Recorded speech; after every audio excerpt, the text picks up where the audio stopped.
Zdravím vás u nového videa, dnes je to po roce a něco další video. Dnes vám dokážu, že je Ondra Vlček pedofil. Psal tehdy mé 12leté fanince zprávy, jak moc jí to sluší, ať má vlhké sny a tak dále, no podívejte se na screeny z tohoto chatu.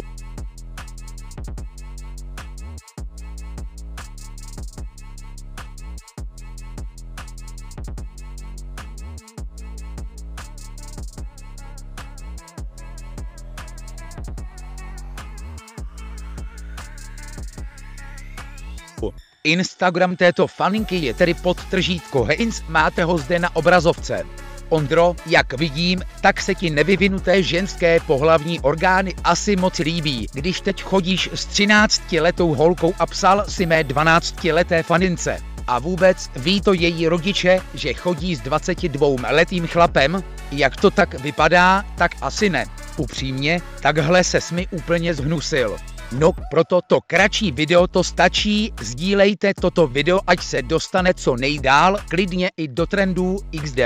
Dejte mi follow na Instagram, který máte v popisku videa, dejte like na toto video, nezapomeňte hlasovat v ičku, jaké chcete další video a mějte se.